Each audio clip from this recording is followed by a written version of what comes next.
Ok. Boa noite, meus amigos. Prazer enorme estar com vocês aqui novamente na nossa live mensal. Esta semana, esse mês, será com a Liga da UERJ, os queridos Matheus e Amanda, que são muito participativos na nossa liga, e vão trazer aí uma conversa bem bacana com vocês, vão trazer um caso clínico muito interessante. E a gente convidou a professora Adriana Brito, que é uma sumidade no assunto, para falar com a gente, para discutir. E agradeço muito a presença da professora Paula Florenzi, que é a orientadora da Liga, que está aqui sempre com a gente.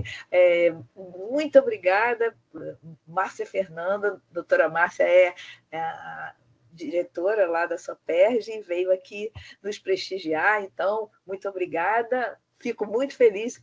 Agora a gente não fala mais assim, agora é assim, né? Então, o carinho, meu carinho para você.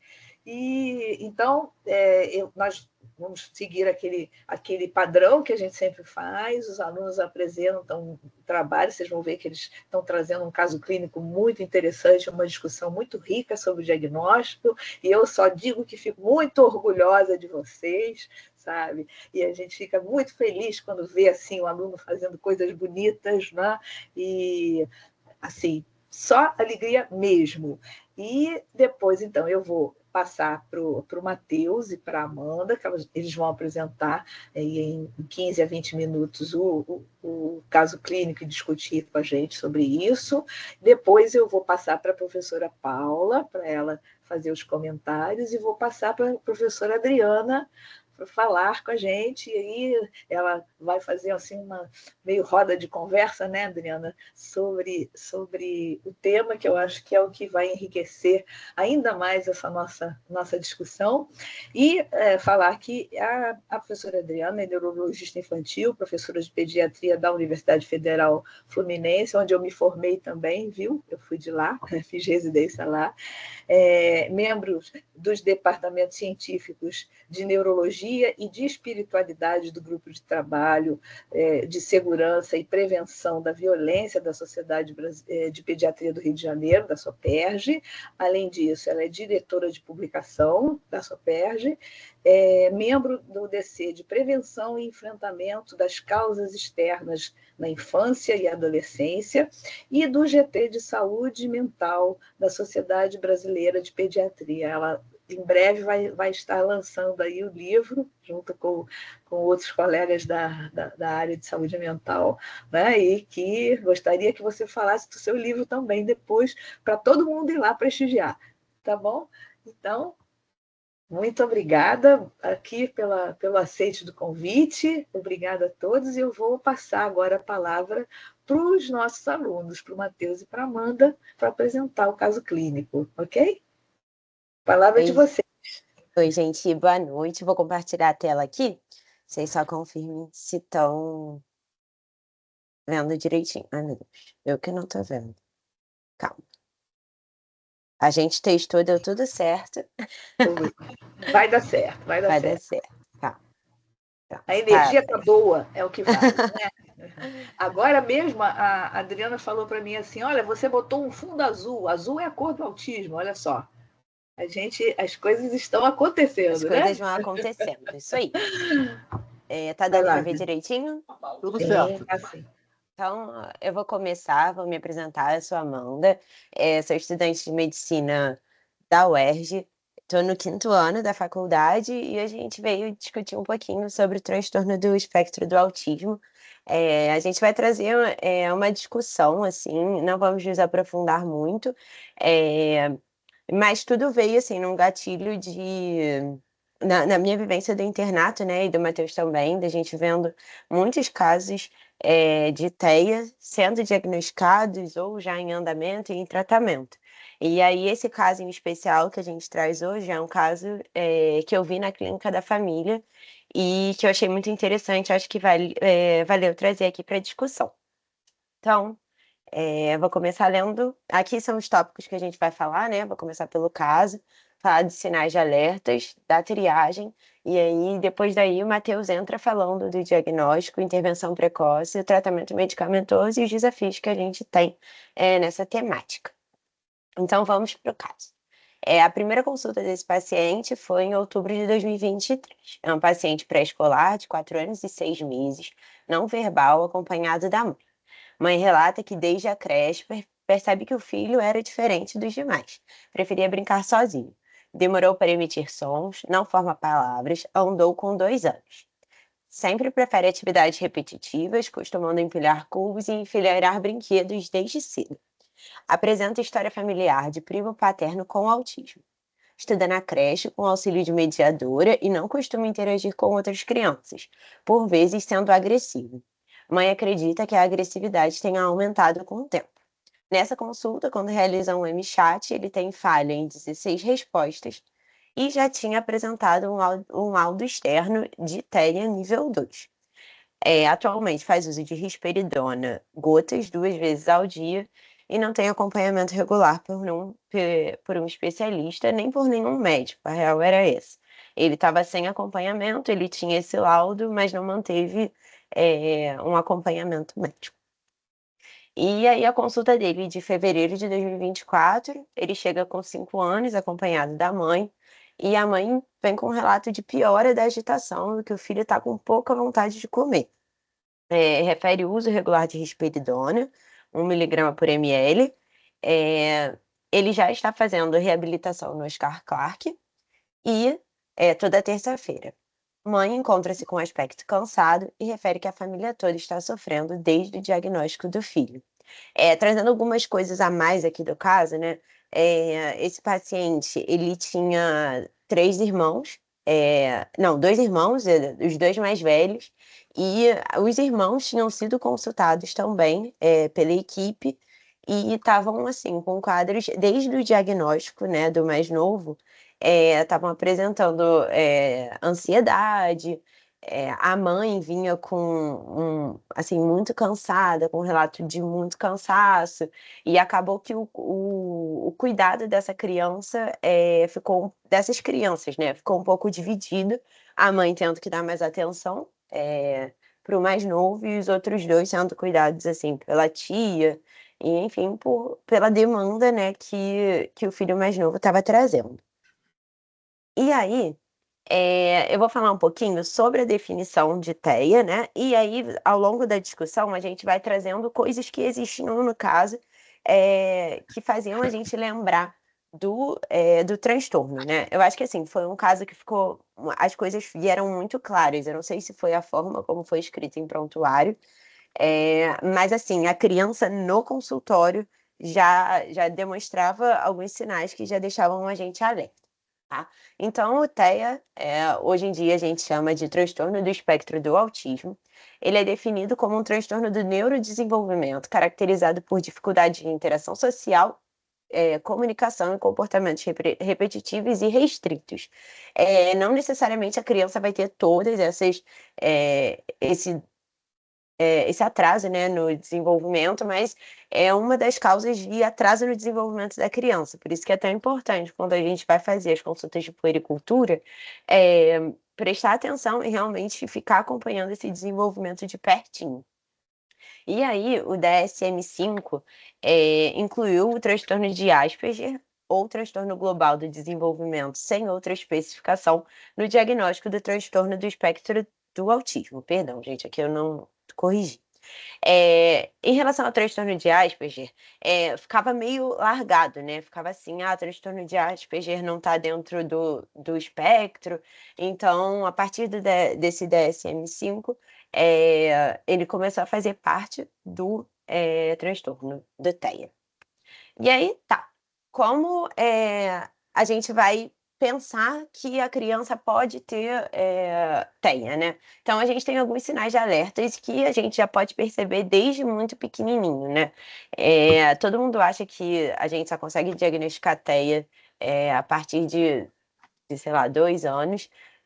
Óbvio que é mais difícil você identificar em crianças pequenas, mas desde sempre a criança já pode apresentar sinais que deixem a gente desconfiada, né? Então, aos 6 meses, o que a gente percebe?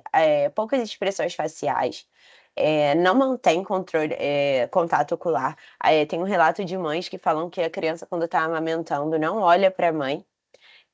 A ausência do sorriso social, né, que é um dos pontos que tem lá no Denver, e pouco engajamento sociocomunicativo. Aos 9 meses, não percebe a troca, né, comunicativa, pode até falar alguma coisa, mas não tem a troca com outra pessoa. Não balbucia, né, papá, mamã, o que a gente espera que a criança com 9 meses faça. Não olha quando é chamado, não olha para onde o adulto aponta e imitação um pouco ausente. Então, às vezes, a gente faz o sorriso para a criança, a gente espera que ela vai sorrir de volta e ela não sorri. Ou faz uma cara de bravo, você espera que ela faça isso e também não tem essa reciprocidade, né? E aí, aos 12 meses, a criança já é um pouquinho maior, os pais já ficam um pouco mais ligados, né, nessa questão: "Ah, meu filho ainda não andou, meu filho ainda não fala nada". E aí o que a gente percebe aos 12 meses é também a ausência de balbucios, às vezes a criança realmente não começou a falar nada, apresenta gestos não convencionais, então, pode ter já estereotipias e a gente não percebe, ou fica mais olhando para a parede, fica mais parado, fica mais sozinho, não fala mamãe e papai, e a ausência de atenção compartilhada. Então, por exemplo, ele tá ali brincando com o carrinho, aí não vai aí você chama, a criança não vai olhar, não vai conseguir dividir a atenção. E em qualquer idade, se perdeu a habilidade. Então, se uma criança com 3 anos já está andando, já está falando, do nada para, a gente tem que ficar muito alerta sobre isso, porque, não é comum e não é esperado que a criança, perca qualquer habilidade que ela já tenha adquirido. E aí, a gente vendo esses sinais de alertas, o que que a gente pode fazer? A gente tem uma triagem, a gente deve fazer a triagem nas crianças de 18 a 24 meses sem sinais clínicos. Então, em todas as crianças de 18 a 24 meses, a gente é recomendado a gente fazer essa triagem. Ou também fazer nas crianças com atraso do desenvolvimento durante as consultas de puericultura. Então, durante a consulta, Vi, estou perguntando sobre o desenvolvimento. A criança realmente apresenta um atraso que você te chame a atenção, você pode fazer essa triagem. E aí, como a gente faz a triagem? A gente faz o questionário MChat, que ele é um questionário que identificou cerca de 80% das crianças, e também tem o AQS-3, que é o Denver 2, tá? Mas geralmente a gente usa o MChat mesmo, porque tem uma sensibilidade maior. E por que que a gente vai triar? Porque o mais importante quando a gente fala do TEA é a gente ter um diagnóstico precoce. Por quê? Porque quando a criança ela é pequenininha, o cérebro dela ainda está criando as sinapses e está se desenvolvendo, né? Então tem uma neuroplasticidade muito importante que a gente precisa aproveitar esse momento para que a criança consiga desenvolver habilidades que ou não foram desenvolvidas ou que foram perdidas. Geralmente as perdidas a gente não consegue desenvolver, mas se você vê que tem um atraso, às vezes a gente consegue compensar, tá? Então é muito importante ter esse diagnóstico precoce. E é importante dizer também que o questionário ele não faz diagnóstico de TEA, ele levanta uma suspeita e a gente sempre precisa de um especialista para ajudar a gente em relação ao diagnóstico. E aí aqui eu trouxe o MChat, né, então são 23 perguntas que a gente faz durante a consulta para a mãe, geralmente, e e aí elas vão pontuando. Algumas perguntas pontuam no sim, outras pontuam no não, mas é importante, assim, ressaltar, os pontos críticos, que são as perguntas 2, 7, 9, 13 e 14. E aí tem interesse por outras crianças? Já usou o dedo indicador para apontar, para indicar interesse em algo? E isso é importante, tem que ser com um indicador. Às vezes a criança só puxa a mão, é, é importante ser com o indicador mesmo. Alguma vez trouxe objetos para você, para os pais, para mostrá-los? Imita você? Respondeu ou olha quando chama pelo nome? E se apontar para um brinquedo do outro lado da sala, acompanha com o olhar. Esses são pontos críticos. Por que que eles são importantes? Porque se você tem 3 ou mais desses pontos, a gente já pode ter um alto risco para TEA. E aí essa pontuação, a gente realmente usa o score, é um é um score meio difícil, assim, de você gravar de cabeça, mas aí a gente sempre abre, faz o questionário, abre e vê a pontuação. E aí, de acordo com a pontuação, a gente consegue classificar a criança em baixo risco, risco moderado ou alto risco de TEA, tá? E aí, o de 0 a 2 pontos tem baixo risco. Se, a criança tiver menos de 24 meses, a gente repete quando tiver os 24 meses. De 3 a 7 pontos tem um risco moderado, e aí você faz uma entrevista de segmento, que é o MChat RF, e aí ele é basicamente, são as mesmas perguntas, só que você responde se passa ou falha. E aí tem um outro tipo de score também para avaliar isso. E e o alto risco, né, que são as crianças que pontuam de 8 a 20 pontos. E aí você faz a mesma entrevista de segmento e já encaminha para uma avaliação diagnóstica com o especialista, que é o neuropediatra ou o neuropsiquiatra. E aí agora eu vou passar a palavra para o Matheus para ele falar um pouquinho sobre o diagnóstico. Boa noite, gente. Sou o Matheus, vou dar seguimento à apresentação. Para a gente traçar um plano diagnóstico, se faz necessário a gente realizar uma anamnese mais detalhada com algumas informações importantes que vão nos falar a favor do transtorno do espectro do autismo, tendo relatos de pais, cuidadores e até mesmo de professores para ter um melhor detalhamento da história clínica. Então, além disso, é importante a gente também estar avaliando a questão dos marcos de desenvolvimento, como linguagem, sensibilidade, habilidade motora, assim como a Amanda falou.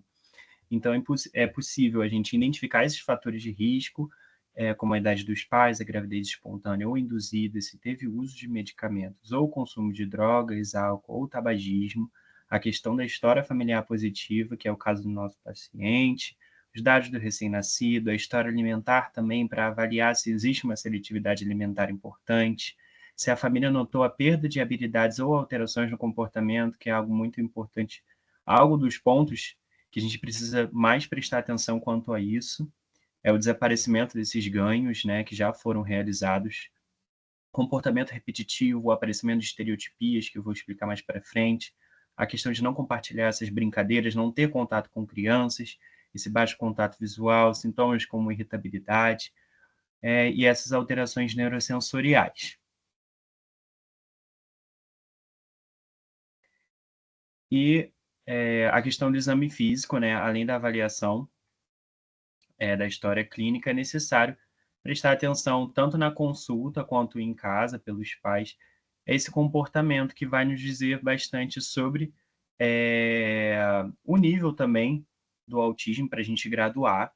Então, é importante observar essas expressões faciais, os gestos e as palavras, as preferências por objetos da face humana, estereotipias. O que seriam essas estereotipias? São comportamentos motores, verbais repetitivos, eles são espontâneos, eles não são direcionados a um objetivo. Então, eles vão se repetir da mesma maneira durante um período de tempo. Eu acho importante pontuar aqui, né, que é importante a gente checar todos esses temas, porque a gente tem que ver se a criança realmente escuta, né, se a criança está Uhum, enxergando direito, porque pode estar falseando com um certeza. exame O e a gente diagnóstico, pensando, exato, o diagnóstico. E aí eu acho que essa questão da estereotipia também ela é importante, porque muita gente acha que é pirraça. Ah, não, que criança sim, pirracenta, né? E não, pode não ser. Então a gente tem que ficar de olho nisso, porque acaba que essas crianças sofrem muito, né. com certeza. E aí, então, além de uma avaliação comportamental através do exame físico, da anamnese, a gente utiliza alguns instrumentos e escalas que são baseados no Manual Diagnóstico e Estatístico dos Transtornos Mentais, DSM-5. E aí, quais são eles? É o ADIR, que é o Autism Diagnostic Interview Reviews, que fornece um histórico mais detalhado sobre o desenvolvimento da criança. O CARS, que é o Childhood Childhood Autism Rating Scale, que ele é composto por 15 itens, que eles vão observar esses diferentes aspectos de desenvolvimento, interação social, comunicação, comportamento. Então, é útil para poder identificar essa gravidade do autismo e monitorar algumas mudanças ao longo do tempo. tem o GARS, que é o Gilliam Autism Rating Scale, que tem o mesmo princípio do CARS, e o A2G, que é o Autism Diagnosis Observation Schedule, que é uma ferramenta mais estruturada, que envolve uma interação mais direta com a criança, com uma série de atividades padronizadas. Vai avaliar também a mesma coisa, comportamento, interação social, brincadeiras, comportamentos repetitivos. Então, todas as escalas e instrumentos, eles conversam entre si. Eles precisam ser aplicados por especialistas, neuropediatras ou psiquiatras infantis. E aqui estão os critérios diagnósticos DSM-5 para o transtorno do espectro do autismo, né, que são os déficits persistentes em comunicação e a interação social, os padrões repetitivos e interesses restritos de comportamentos e atividades, a presença de estereotipias ou não, lembrando que elas não são obrigatórias. Sintomas em conjunto devem limitar a funcionalidade da criança e a presença de sintomas em idade precoce da vida e em contextos sociais também. Agora a gente vai falar um pouco mais sobre os níveis de suporte do nível 1, que ele exige apoio, necessita de um suporte básico. E aí, quais seriam essas características? As pessoas desse nível, eles podem ter um pouco mais de dificuldade para estabelecer interação social e frequentemente acabam demonstrando comportamentos repetitivos e inflexíveis, mas eles conseguem funcionar na maioria das situações diárias. E aí, com relação à comunicação, eles podem haver uma dificuldade inicial manter uma conversa, mas a pessoa ela é capaz de se comunicar de uma forma básica e entender os contextos sociais que ela está envolvida. O comportamento repetitivo ele pode ser evidente, mas ele não interfere significativamente nas atividades cotidianas. Então, algumas estruturas e planejamento, criação de rotina, eles podem ser úteis para ajudar a pessoa a se adaptar. Então, como suporte necessário nesse nível 1, existem algumas estratégias de intervenção, né, de suporte social que podem ajudar essa pessoa a melhorar suas habilidades de comunicação e interação. Com relação ao nível 2, é um apoio substancial, aqui as características, elas são um pouco parecidas com o do nível 1, mas existem algumas diferenças, né? A comunicação, ela pode ter mais prejuízos, né? As dificuldades sociais são mais pronunciadas, mais exaltadas, assim. Ela pode ter uma dificuldade de se adaptar a mudanças e apresentar os comportamentos repetitivos mais intensos. Quanto à comunicação, ela é mais limitada, pode ter dificuldade em responder essas questões da interação social. Mas elas têm uma necessidade de um suporte mais estruturado para poder facilitar essa comunicação. Quanto ao comportamento, são mais visíveis esses comportamentos repetitivos e precisa de uma pessoa para ajudar a gerenciar essas questões.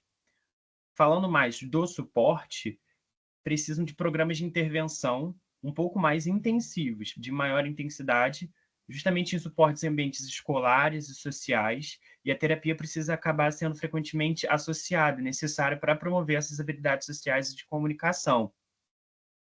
Quanto ao nível 3, que é o apoio muito substancial, é um suporte que precisa muito de que alta dependência, essas características nesse nível, as dificuldades, elas são mais severas.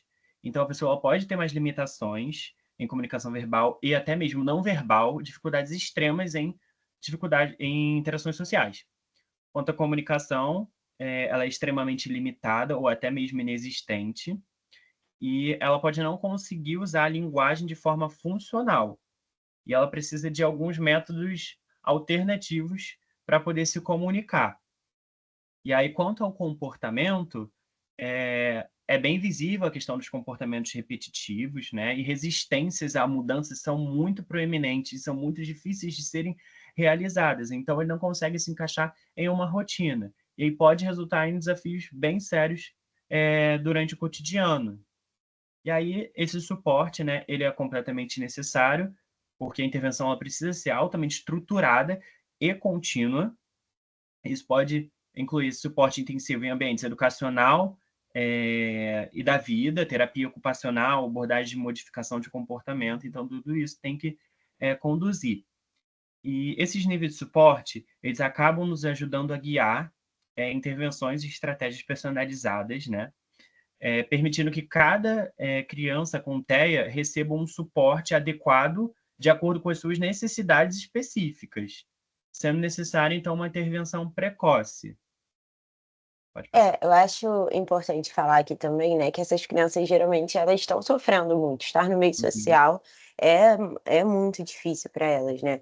E aí eu acho que, as crianças com os níveis mais avançados acabam tendo uma atenção maior, mas quem está no nível um muitas vezes, sofre muito com isso, né, as pessoas acham que: "Ah não, é só uma uhum. criança um pouco mais quietinha", Acaba sendo e negligenciado. exato. E aí tem, a gente até colocou um masking aqui, né, que é uma habilidade que eles criam, é basicamente isso, para se adequar ao meio social. Uhum, Então eles imitam as pessoas que não fazem parte do espectro para não parecer do sim. espectro, né, e o quanto isso deve ser difícil para essas crianças. Acontece muitas vezes a criança passa por anos, sem um diagnóstico e sem esse suporte. E que pode ter consequências muito sérias no futuro, né. E aí é muito importante também lembrar que todos esses níveis de suporte, eles buscam autonomia e independência para essa criança, né. Então a gente quer que essas crianças sejam funcionais, que elas consigam fazer as coisas de casa, né, consigam comer sozinhas, consigam se vestir sozinhas, é pra elas terem uma vida, eh, Independente. dentro daquilo exato, funcional mesmo. E aí tudo isso, visa a uma intervenção precoce, justamente para, o que a Amanda falou, a questão de convivência e também se tornar um indivíduo mais independente, desenvolver autonomia, além de melhorar a qualidade de vida, diminuir as angústias e gastos da família, é algo também muito importante, porque muitas das vezes a família acaba sendo, sobrecarregada quanto ao cuidado, então acaba sendo uma figura muito importante a família. Porém, existe um baque muito grande devido ao diagnóstico e o quanto de cuidado ele acaba precisando quanto a isso, né. E além disso, a intervenção precoce acaba ajudando para aumentar o desenvolvimento social, a comunicação da criança dentre a nossa sociedade. Pode passar. Isso tudo só é possível através de uma equipe multidisciplinar. Então a gente precisa conversar com a família, uma equipe de educação, a questão da escola, e a equipe de saúde, que pode ser formada pelos médicos, claro, psicólogos, fonoaudiólogos, terapias ocupacionais, psicopedagogos, assistentes sociais, fisioterapeutas, educadores físicos e nutricionistas. Todos eles precisam conversar justamente para a gente traçar estratégias para melhorar a qualidade de vida desse paciente e se tornar alguém mais independente e conseguir conviver melhor dentro da sociedade, que muitas das vezes também existem muitos preconceitos e muitos tabus que precisam ser quebrados dentro do TEA. E algo que eu acho relevante a gente falar também de um projeto que a gente participa até, que é o Tia Acolhe, que é um projeto de extensão que a gente tem parceria, que envolve uma zooterapia. A gente promove o cuidado e o carinho de acordo, com animais.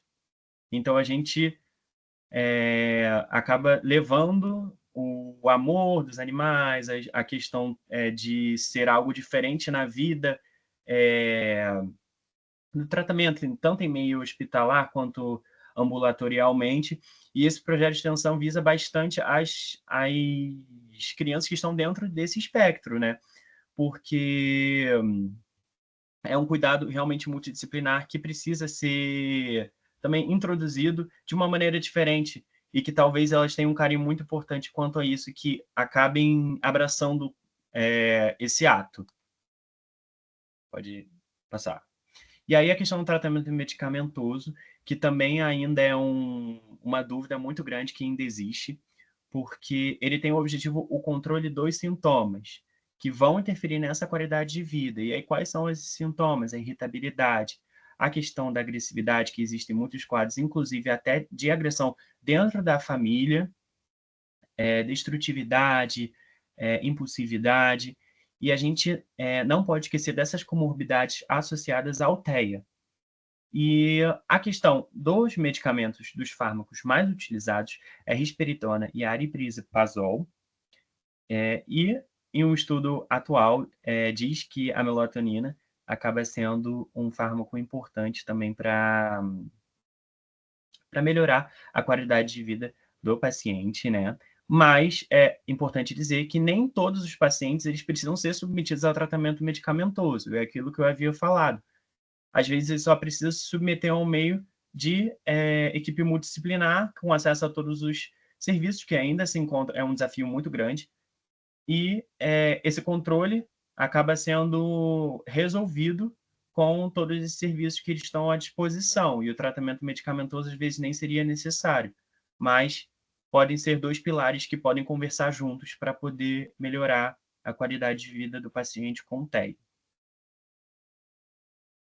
E é aquilo que eu estava conversando, né, sobre os desafios atuais, os obstáculos também, que o diagnóstico de TEA no Brasil ele é muito tardio e também está tendo muitos diagnósticos errôneos, errados, de TEA, porque tanto por falta de conhecimento do assunto, que não está sendo muito discutido e que precisa ter mais valor, e esses profissionais de saúde não são capacitados também para atender o paciente com TEA, seja por conta de paciência ou por não ter habilidade justamente para lidar com esse tipo de condição.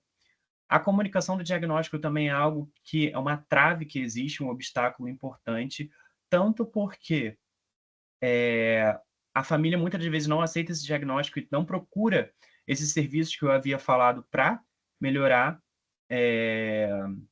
a vida por si só desse paciente, e tanto para o médico que não sabe como dar a notícia da maneira correta e como você poderia educar e sensibilizar quanto a isso. A sobrecarga emocional dos cuidadores, como eu havia falado também, porque a família, muitas das vezes, acaba depositando todo o cuidado e também deixa de se autocuidar quanto a isso. O apoio familiar, muitas das vezes, acaba não tendo também, e aí, porque não aceita o diagnóstico ou por ser uma família negligente. A questão da deficiência no acesso ao serviço de saúde, o apoio social, esses serviços todos que eu havia dito também não são muito fáceis, não têm um acesso muito, como eu posso dizer, bem facilitado nos dias atuais, né? E eles precisam conversar entre si. E, além disso, por fim, a preocupação com o futuro, porque a família também deposita muito e idealiza a imagem do seu filho de uma maneira e, ao ser diagnosticado com TEA, todas as suas expectativas acabam baixando e acha que não pode ser um indivíduo que possa crescer e trabalhar em conjunto na sociedade. E é isso. Eu acho que vem a preocupação com o futuro em relação a: "Será que meu filho um dia vai trabalhar, vai conseguir viver sozinho?", Uhum, né. Acho que os pais, no geral, ficam com essa preocupação de: "Ah, como vai ser quando eu não estiver aqui?", né. Eu acho que isso vem muito, na cabeça dos pais e eles trazem no consultório essa preocupação. uhum, O nosso paciente do caso, ele tinha muitas coisas do que a gente veio falando, né, então, eh eh, ai meu Deus, comportamentos repetitivos, a agressividade, um pouco ali da seletividade alimentar, essa preocupação da mãe, a sobrecarga, né, a gente vê que é uma mãe que está mais cansada, que não está conseguindo lidar com isso tudo, e acho que uma parte legal que tem no caso, em relação ao Oscar Clarke, que é um centro especializado de TEA, então lá ele consegue um pouco dessas terapias, o acesso realmente é difícil. Hoje em dia tem muitas crianças precisando e não conseguem, ter esse apoio multidisciplinar que é tão importante, e aí às vezes não tem como você vai fazer? Como você vai pagar, 5 profissionais para conseguir uhum. reabilitar uma criança? Acho que esse é um dos maiores desafios que a gente tem hoje. Ai.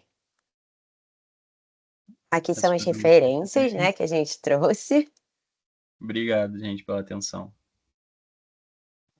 Parabéns, meninos, fizeram uma apresentação muito bonita, muito didática, muito interativa, muito orgulho de vocês, viu? Esse assunto é um assunto muito importante. Eu já vou passar para a professora Paula, mas antes eu queria perguntar aqui para vocês, principalmente com o Matheus que falou, sobre o que é esse projeto Te Acolhe que você comentou. É um projeto de extensão que vocês têm na faculdade? Como é que Isso, é isso? é um Explica projeto de aí. extensão parceiro, não foi a gente que criou, mas a gente foi convidado para poder participar em conjunto, só Hã? para mostrar.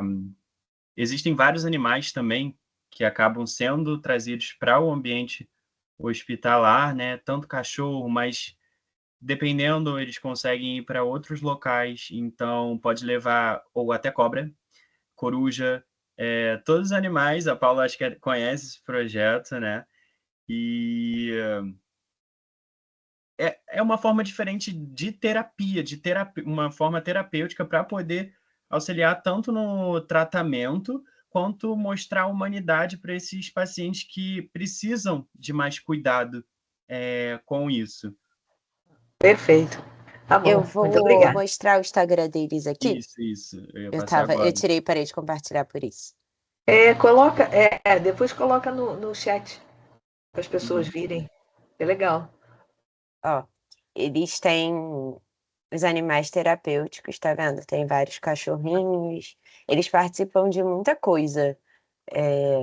Vão para vários hospitais, aí aqui, ó, leva o- os cachorrinhos para as crianças conhecerem. Uhum. E não é só para criança também, não é só para criança, né? Sim. Acaba sendo muito para criança, mas eles vão também em leitos de adulto e, enfim, é um projeto bem legal. Aqui eles, apresentam, ó, Os animais, os animais. É um coelho, tem cachorro, Tem coelho também.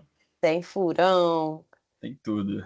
tem tudo, é bem legal. Depois eu vou botar no chat o Instagram dele. Bota sim. Muito obrigada, meninos. Agora eu vou passar para a professora Paula, para os comentários dela, e depois para a professora Adriana, para a gente discutir esse tema tão importante. Paula, com você. A palavra é sua. Boa noite, gente. Eu sou Paula, né, professora lá da UERJ. Matheus e Amanda são meus alunos. Inclusive, eu sou a coordenadora da Liga, mas mais como uma coisa mais pro forma pela questão do projeto de extensão, né? Precisa ter um professor coordenador, mas a gente sempre está trocando ideia, né? E sempre direcionando aí algumas coisas. Eu sou pediatra geral, né? Não fiz especialidade, trabalho lá na enfermaria, então, assim, do Pedro Ernesto, então vou dar uma visão realmente do pediatra geral, né? O que a gente tem visto, né? Então, assim, acho que vocês falaram coisa super importante do diagnóstico, né? Que de fato depois a gente vai conversar, né? Que a Adriana já começou falando um pouco sobre esse aumento, né? Do número de crianças que a gente tem diagnosticado. E eu acho que vale para assim, para até para a gente, às vezes, interna, por exemplo, num hospital ou está atendendo no ambulatório uma criança por um outro motivo que não TEA, e a criança tem TEA, né? Então a gente assim mesmo, né? A gente tem que saber lidar com esses pacientes, tem que saber entender, tem que saber, né, quais são as comorbidades que vêm junto com isso também. E como pediatra, está sempre atento à questão do desenvolvimento, que é o que mais chama atenção, né, nessa questão do TEA. Que antigamente tinha muito essa coisa de cada um tem seu tempo, daqui a pouco ele fala, daqui a pouco ele anda, né? E assim, não é assim que É bem funciona. assim, né? Não é bem assim. Eu acho que isso é uma cultura uma cultura que é popular, mas também que ainda tem muito pediatra, né? Que tem essa questão de espera mais um pouco, o menino é mais devagar, né? Que a gente está, né? Claro, tentando sempre mudar, que a gente sempre tem que dar muita atenção para essa questão do desenvolvimento da criança, né? Aqueles intervalos de desenvolvimento, os marcos do desenvolvimento, eles não existem ali à toa, né? Então a gente sempre tem que estar atento para isso. E a queixa da família, né? Porque às vezes a família traz um incômodo, que às vezes na consulta o pediatra não percebe tanto, mas que aquela família está trazendo. Então a gente tem que valorizar essa queixa, tá? Eu tenho uma experiência pessoal de uma amiga minha de infância, que o filho dela tem Asperger, E, na verdade, ela notava que a criança era diferente das outras crianças, e ele teve atraso de fala, atraso de andar, mas as outras pessoas da família falavam que não, isso é coisa da sua cabeça. Então, às vezes, tem uma pessoa na família que nota, né? E o resto da família fica querendo achar que não tem nada demais. Então, tudo isso a gente, como pediatra, tem que estar valorizando na consulta, tentando entender a partir dos marcos de desenvolvimento, né? E ficando atento para isso. É claro que o diagnóstico não é um diagnóstico fácil, né? Vocês apresentaram aí vários instrumentos e tal. É um diagnóstico que a gente vai precisar, né, de um especialista que saiba aplicar também, para a gente também não fazer diagnósticos demais, porque também é ruim a gente rotular uma criança com um diagnóstico, né, que às vezes depois isso vai gerar várias outras questões, né? Então, não diagnosticar precocemente é ruim, mas também rotular precocemente é ruim, né? Então, também é ruim. A gente tem que achar esse equilíbrio, né? Tentar entender. Às vezes a gente pode não ter uma resposta naquele momento para a família, mas a gente entende que é uma criança que precisa de um estímulo, né? Com todas essas questões que vocês botaram multidisciplinares. Às vezes você não pode afirmar que é TEA, mas olha, realmente, de fato, ela vai precisar desse acompanhamento, vamos ver com mais tempo como que isso vai evoluir, né? E aí, às vezes, com um tempo, você consegue dar o diagnóstico. Mas a questão é não desvalorizar essa queixa do desenvolvimento, né? Porque é isso que vai deixar a gente atento para um diagnóstico precoce de TEA, né? Sempre estar valorizando essa queixa e estar atento para isso, né? E a gente, às vezes, na enfermaria, a gente tem internações de pacientes com TEA por outras questões, né? A gente agora tem uma paciente que está tratando leucemia que tem TEA, né? Então, assim, né, que não, teoricamente não tem uma relação aí, mas a gente cada vez mais vê esses paciente que interna por uma cirurgia letiva simples, mas que causa ali uma modificação da dinâmica na enfermaria, porque tem TEA, e aí fica mais assustado, volta gritando, a equipe de enfermagem estressada, a família estressada, então tudo isso a gente vai ter que aprender a lidar, né? Então a gente está vendo que cada vez mais frequente, a gente tem que estar atento para tudo isso, né? Eu acho que eu falei basicamente o que eu tinha anotado aqui, né? Essa questão que a gente tem que ficar atento mesmo, que é muito importante. O estímulo precoce, mas também não rotular precocemente, que eu acho que isso é a ideia que tem que estar no pediatra, né?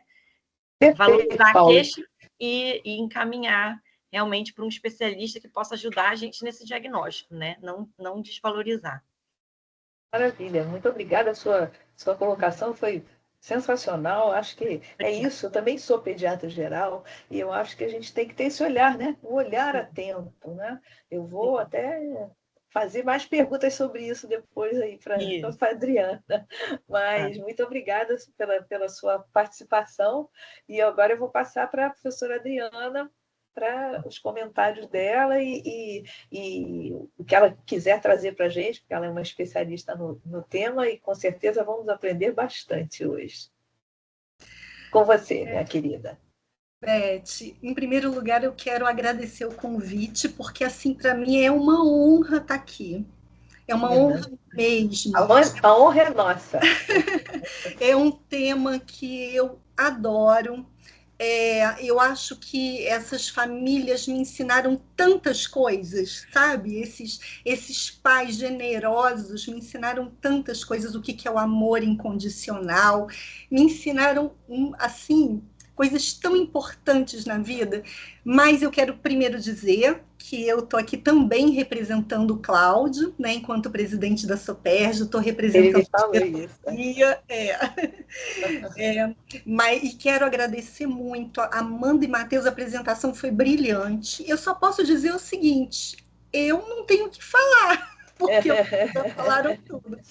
Paula, você trouxe questões importantíssimas que a gente tem que martelar na cabeça dos nossos alunos.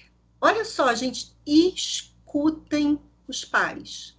Escutem os pais, acolham os pais. Se eles estão falando, eles não estão falando à toa.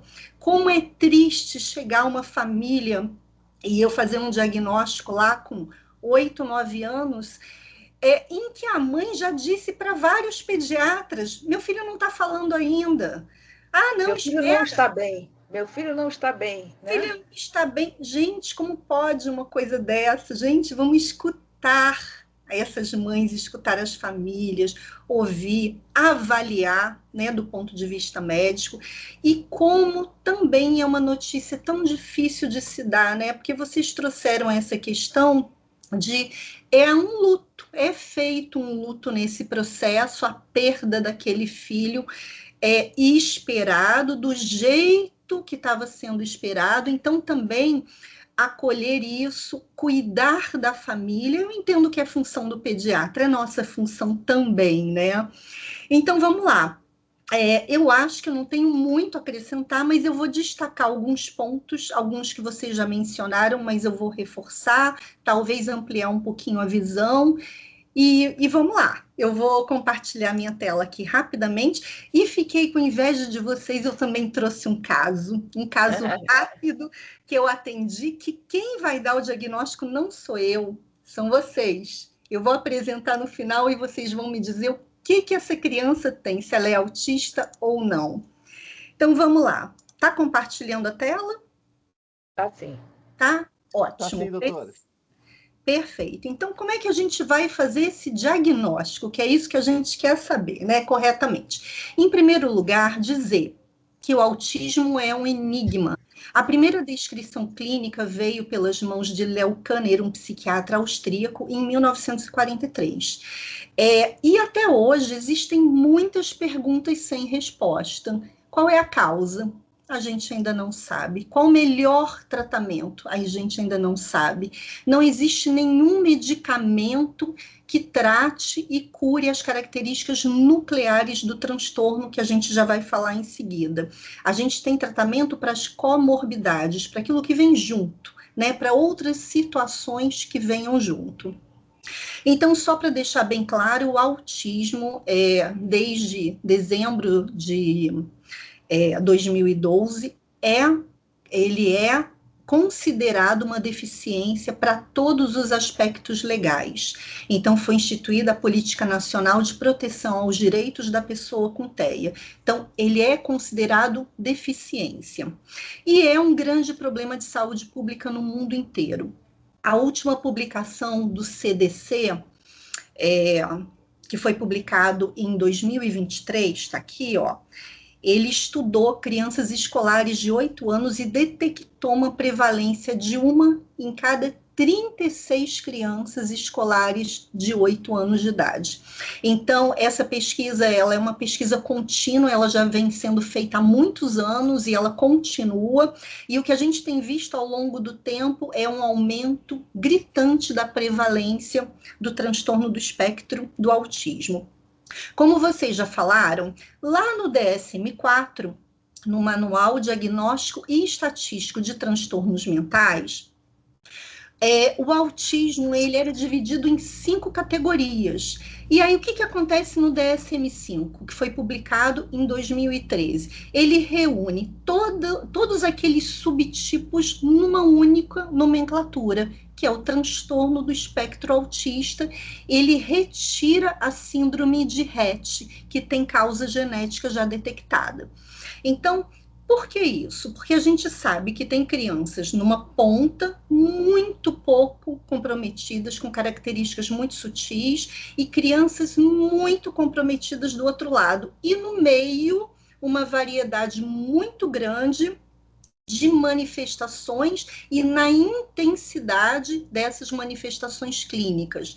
Então, assim, tem crianças que não falam nada e tem crianças que falam como se fossem um adulto, usando termos muito difíceis. Então, a gente tem, assim, um amplo espectro de possibilidades dentro do que a gente chama autismo. A última publicação do DSM-5 foi um texto revisado do ano passado. Então, quando a gente fala em transtorno, a gente está se referindo ao universo mental. E para a gente identificar um transtorno, primeiro a gente tem que identificar um prejuízo. Tem que ter prejuízo associado, senão não é um transtorno, pode ser uma dificuldade. Esses limites, às vezes, são difíceis da gente poder definir claramente, mas obrigatoriamente tem que ter prejuízo associado para a gente pensar em algum transtorno mental. E o diagnóstico, como vocês falaram, ele é clínico, ele é baseado no comportamento da criança. Então, a anamnese, ela deve ser feita a partir de várias fontes de informação, né? Então, a gente tem ali o pai, a mãe, pode chamar um avô, pode chamar alguém que convive com a criança, até dentro de casa, uma babá, professora da escola. A gente pode pedir informações, sempre pedindo antes autorização aos pais. A gente pode pedir informações de como é essa criança na escola, como ela se comporta, se ela interage, se ela tem interesse nas brincadeiras, se ela brinca com o quê. Então, a gente pode pedir desde que a família autorize, e fazer o exame físico. O exame físico é importante porque eu vou falar lá na frente sobre exames. A gente faz ou não faz algum exame complementar? Vou deixar isso no ar. O diagnóstico é clínico, mas às vezes precisamos fazer alguns exames complementares por motivos específicos que eu vou citar mais à frente. Lembrando que também vocês já comentaram, mas eu vou reforçar, esses checklists, essas entrevistas padronizadas, isso tudo é triagem, tá? Precisa do médico juntar, reunir todas essas informações, é um quebra-cabeça, e entender o contexto em que as manifestações ocorrem. Então, a gente precisa entender esse contexto. Então, não é só aplicar um checklist que vai dar um resultado. Aquilo ali é uma triagem que vai ajudar no seu raciocínio, sim, tá? Agora, muitas vezes a gente não consegue dar um diagnóstico logo no primeiro atendimento e a gente precisa de acompanhar e avaliar a evolução do caso.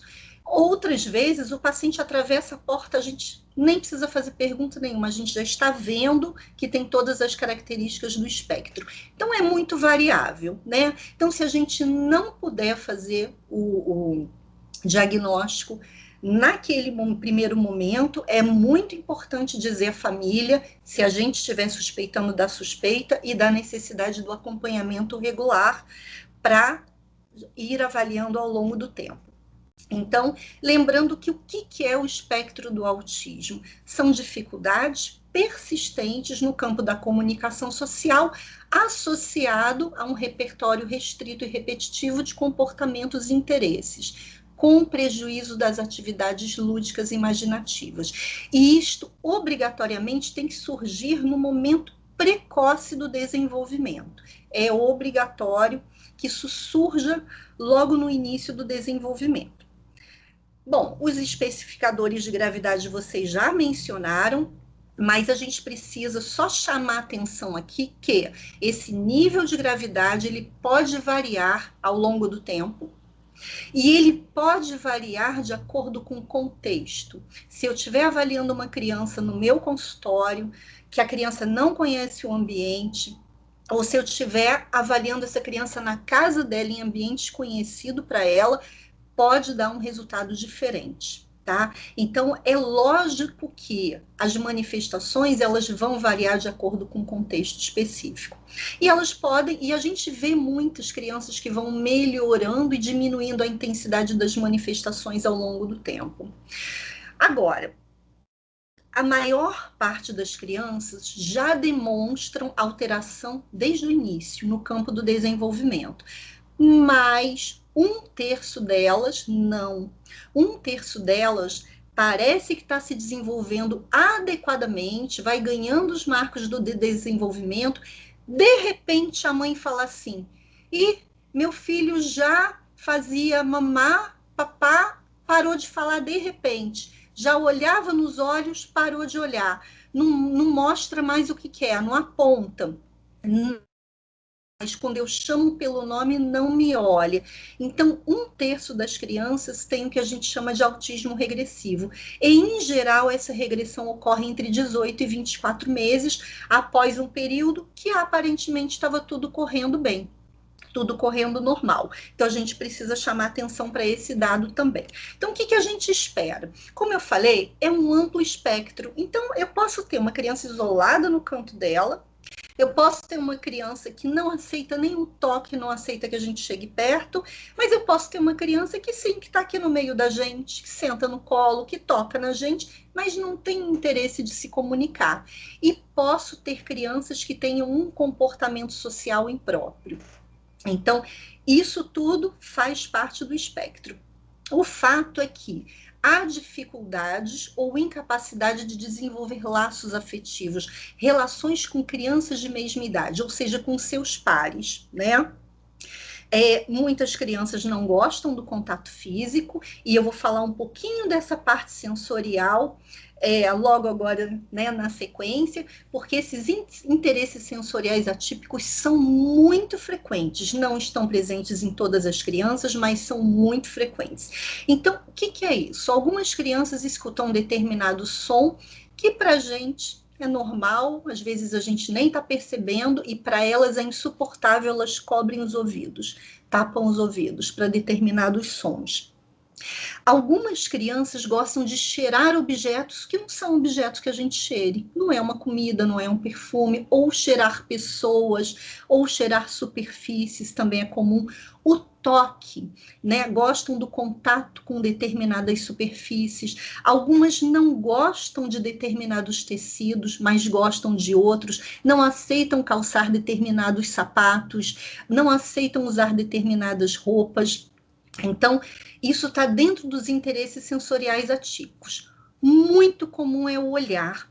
Então, é muito comum a mãe falar assim: meu filho não olha nos olhos. Ou meu filho olha nos olhos, mas a impressão não é que está olhando para mim, é que o olhar está me atravessando. Ou então me olha de lado, ou me olha de muito perto. Muito, muito perto. Ou pega os objetos, deixa eu pegar aqui o controle do ar, fica olhando assim muito perto, muito, muito, muito pertinho. Então, a gente vê. Então, eu chamo a atenção aqui que o olhar nos olhos não invalida o diagnóstico de autismo, tá? A criança autista, ela pode olhar nos olhos ou ela pode aprender a olhar nos olhos ao longo do tempo. É comum, sim, a criança, desde lá de trás, que já tem atraso desde o início e que a mãe está amamentando e que não faz contato ocular, como vocês mencionaram. É um dado significativo esse para a gente, tá? Mas olhar nos não exclui o diagnóstico de autismo. A gente tem que reunir todas as características e as manifestações. Enfim, algumas crianças também se machucam e parecem que não sentem dor, né? Parecem que têm uma insensibilidade à dor. Então, essas questões sensoriais são extremamente comuns e devem ser trabalhadas na terapia. Bom, atenção compartilhada é quando a criança pega um objeto, ela traz, ela mostra para os pais, ou ela aponta alguma coisa de interesse dela, ou é quando o adulto aponta alguma coisa de interesse, a criança olha no dedo e olha para o local onde foi apontado. Então, existe um prejuízo dessa atenção compartilhada que pode ser desenvolvida ao longo do tempo. Outra coisa que vocês falaram, muito interessante que a gente vê, é o auxílio mecânico. É pegar a mão, o braço de um adulto e levar até o que a criança quer e pegar o que ela quer. Ou, por exemplo, abrir uma porta, abrir uma torneira, ou pegar algum objeto que está ao alcance, mas ela não usa a própria mão, ela usa a mão ou o braço do outro para pegar. Isso a gente chama auxílio mecânico extremamente comum, né? Então, a linguagem, como eu falei, ela pode estar ausente, ela pode estar atrasada, ou a gente pode ter crianças que desenvolvem já uma linguagem, fala coisas extremamente difíceis. Eu tive um paciente que ele falava assim: doutor, ele tinha 7 aninhos, ele falava assim: doutora, a senhora já vai usar o esfigmomanômetro para medir a minha pressão arterial? Ele falava desse jeito. Ele estava pelo DSM-4, a definição dele estava dentro do que a gente chamava de síndrome de Asperger, né? Agora, a síndrome de Asperger faz parte do espectro como um todo. Enfim, mas é muito comum a falta do desenvolvimento de uma linguagem comunicativa. Mesmo que a criança desenvolva a fala, é muito comum que ela não use, ela fala quando ela quer, o que ela tem interesse, mas não para se comunicar. Ou faz isso de uma maneira muito rudimentar, né? Essa, por exemplo, alteração do timbre, da entonação, alteração da prosódia, a gente vê muito, muito frequentemente, a gente vê uma inversão. A criança fala na terceira pessoa. Em vez de falar eu quero água, Adriana quer água, Adriana quer água, Adriana quer brincar, Adriana quer o trem. Então, é extremamente comum também a ecolalia, que é essa repetição do que foi dito, pode ser um som, o final de uma palavra, a palavra inteira, uma frase, pode ser imediata ou pode ser tardia. Alguma coisa que eu vi na televisão um mês atrás, eu posso ficar repetindo agora aquela fala, sem propósito, sem fins comunicativos. Essa dificuldade de compreender as sutilezas da linguagem é muito interessante, porque a dificuldade de entender o duplo sentido é aquilo que está entre linhas, né? Enfim, eu tenho até um exemplo muito interessante de um amigo meu que atendeu um rapaz. Esse rapaz foi paciente dele muitos anos, e ele começou a trabalhar. E aí o meu amigo falou assim, como é que você está lá no trabalho? E falou assim, doutor, não, tá muito bom, mas tem uma moça estranha lá, essa moça cismou que eu sou um gato, ela passa por mim, fala, ei gato, você é um gato, e ele fala, eu não sou gato, eu já disse para ela que eu sou gente. Então, assim, não consegui entender, né, essas sutilezas, esse duplo sentido. E aí ele ainda comentou assim, e ela tem um problema no olho, doutor. Ela passa por mim, ela faz assim com o olho. Ou seja, a moça paquerando o rapaz, né, ele não conseguia perceber, ele entendia como um problema no olho, o piscar dela, e ele não aceitava ser chamado de gato. Ele não era gato, ele era gente, brigava com a moça lá. Então, assim, isso é um exemplo, tenho muitos outros, né? Quando a gente diz para uma criança autista, por exemplo, está chovendo canivetes, ela, cadê o canivete? Ela vai procurar o canivete. Então, é assim, essa dificuldade que tem que ser trabalhada em terapia. E aí, junto com isso, a não utilização de expressão facial e de gestos apropriados para o contexto, né?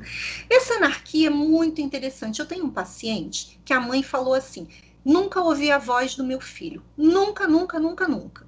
Aí, um belo dia, eu estava dirigindo, de repente, meu filho falou uma frase inteira. Eu dei uma freada e olhei para ele que estava no banco de trás. Quando eu me virei, eu vi que ele falou a frase que estava no outdoor, na beirada, né, assim, da estrada.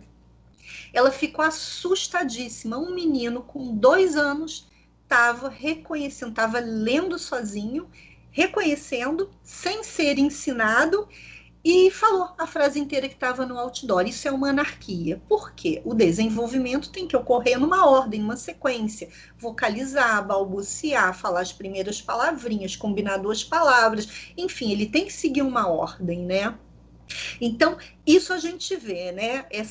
E outra questão, né? A dificuldade em ajustar esse comportamento para se adequar aos contextos sociais. Então, a gente vê aquela linguagem corporal bem estranha, que não está coordenada com a expressão facial, com o que é dito.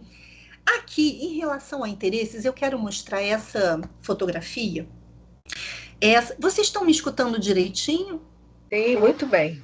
Que bom. Eu quero mostrar essa fotografia, que é de uma paciente minha, que foi muito difícil fazer o diagnóstico, porque o irmão dela, mais velho, era autista.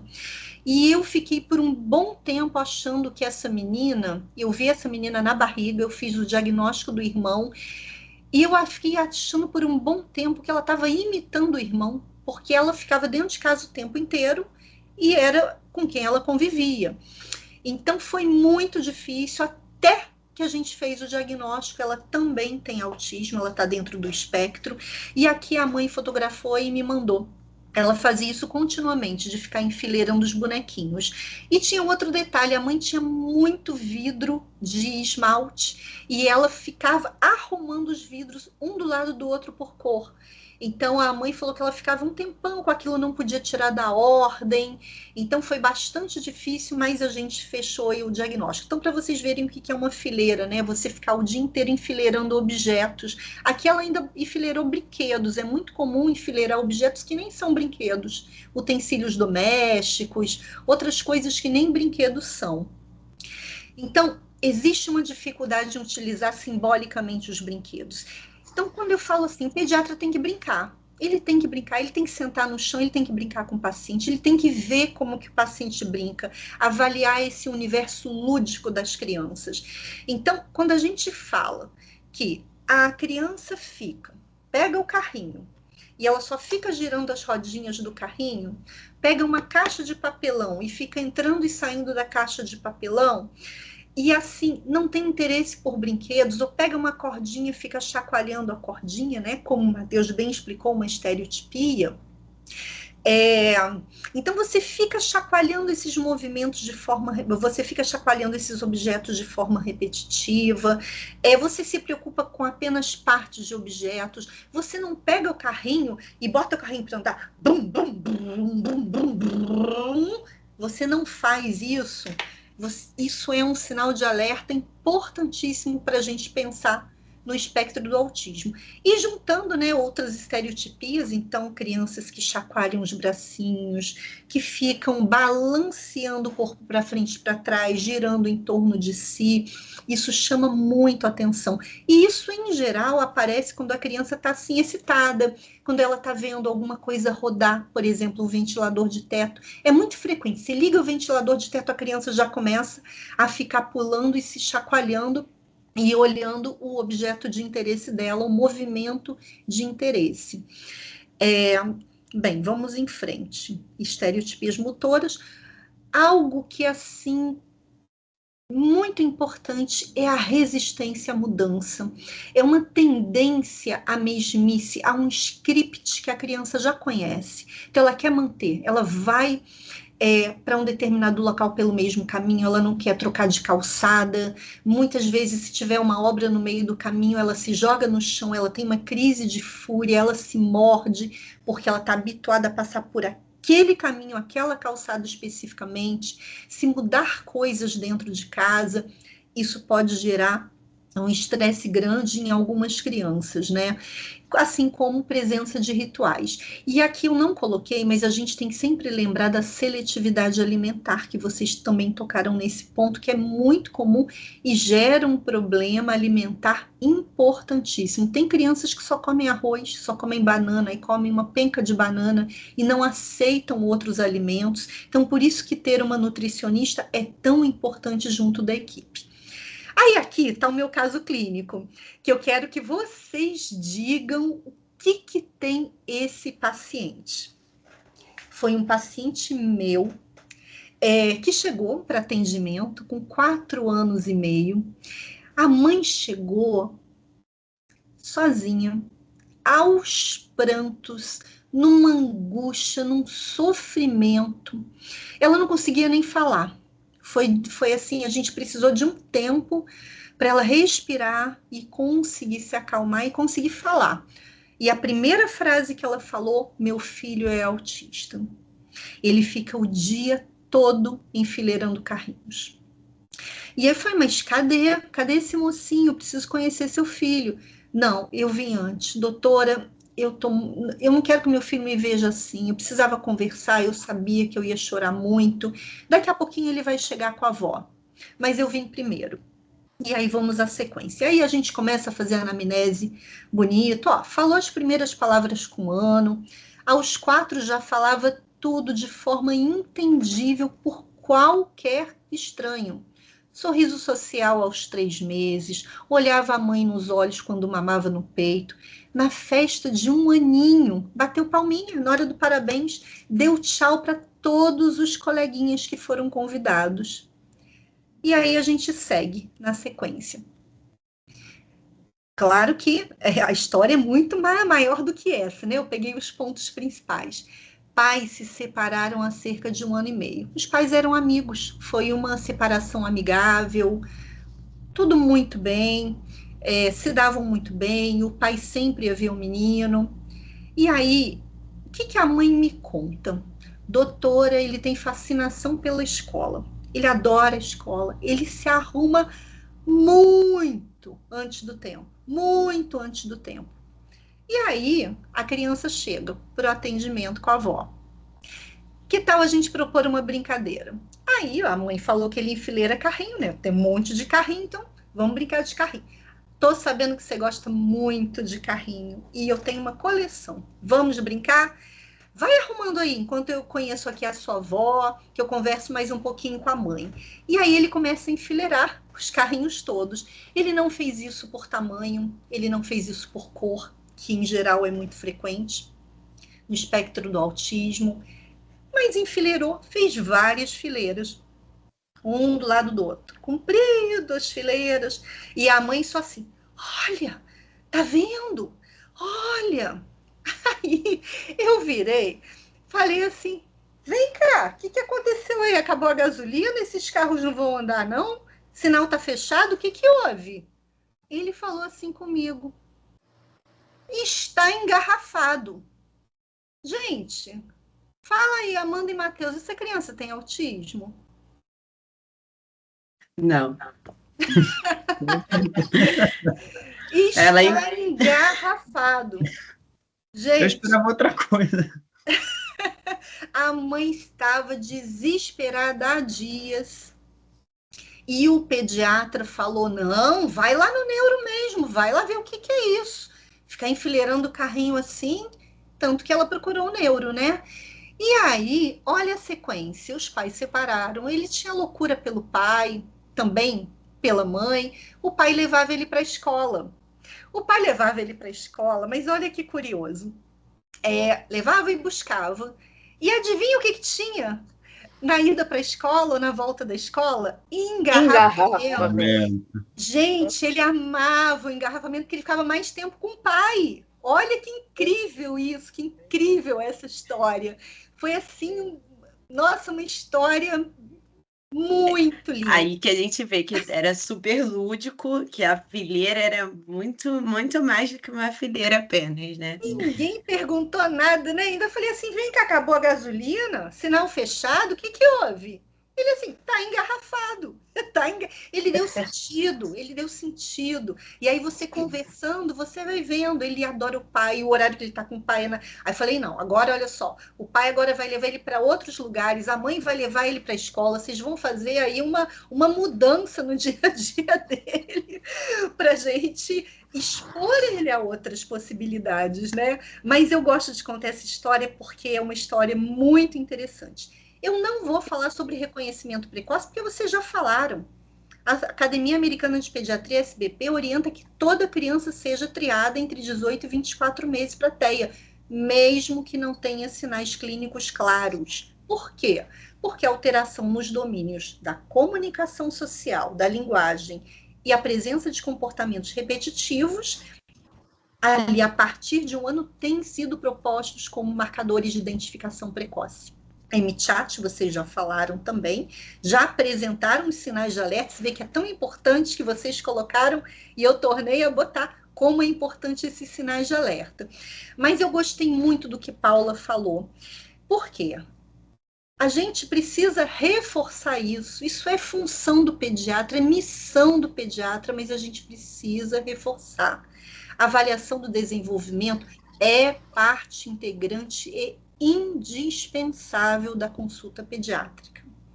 Então, é inadmissível que não se acompanhe o desenvolvimento das crianças. Tem que acompanhar, tem que valorizar, tem que respeitar os limites definidos para a idade máxima, para aquisição de todos os marcos do desenvolvimento, como em escalas validadas. A gente usa Denver lá no hospital para todas as crianças, a gente avalia. Então, isso é função do pediatra, avaliar. E diante de qualquer atraso, a conduta é encaminhamento para serviço de estimulação especializado, não é para ficar esperando. Ah, mas o pai falou tarde. Será que eu espero? Não espera, tá? Atrasou, vamos estimular. Então, a gente precisa fazer isso rapidamente. Foi até bom que você vê, todo mundo falou a mesma coisa aqui sem a gente combinar. E aí, só para a gente fechar, a gente vai falar só um pouquinho. O que é comorbidade? É alguma coisa, é um outro diagnóstico que vem junto. Então, gente, o transtorno do espectro autista é uma deficiência, mas não é deficiência intelectual. A gente tem autistas com deficiência intelectual, daí eles têm 2 diagnósticos, e a gente tem autistas que não têm deficiência intelectual, tem autistas até superdotados, né, com um QI muito e muito alto. Então, assim... Posso só fazer uma pergunta, interromper aqui um minutinho? Sim, claro. Você falou do menino de 2 anos que leu o outdoor. Uhum. Isso é um exemplo de uma criança superdotada. O exemplo de uma criança hiperléxica, que pode ser superdotada, sim.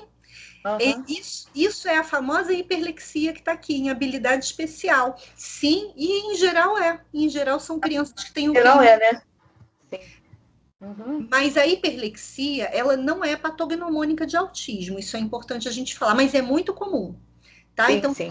Tem pessoas que aprendem a decifrar aquele código ali sozinho, sem ninguém ensinar, são hiperléxicas, mas é muito comum também crianças com autismo serem hiperléxicas. E essas habilidades especiais ocorrem em mais ou menos 10% dos casos. E aí é muito interessante, quem não viu o filme Rain Man, e o filme é muito interessante por 2 motivos. As crianças crescem e se tornam adultos autistas. O filme mostra isso. Mas por um outro motivo. O personagem lá, principal, ele calculava, né, datas. Tem uma parte lá que ele decorou a lista telefônica da cidade, então ele olhava para a pessoa, lia o nome e sabia endereço, número de telefone. Então, isso é uma habilidade especial. Então, aproximadamente uns 10% tem. Muitos têm agitação, muitos têm desatenção e muitos têm o diagnóstico de TDAH associado. No DSM-5, já tornou possível esses 2 diagnósticos na mesma criança. Muitos são agressivos, alguns têm transtornos de ansiedade, transtornos depressivos, distúrbios do sono é muito comum. Vocês até falaram da melatonina, né, que está sendo bastante usada, e também a presença de alguma outra doença. Uma doença neurológica, por exemplo, uma epilepsia, uma síndrome genética, uma síndrome de Down, X frágil. É possível outros quadros associados. Então, é possível que a criança tenha 2, 3 diagnósticos separados, né? Junto com o diagnóstico de autismo.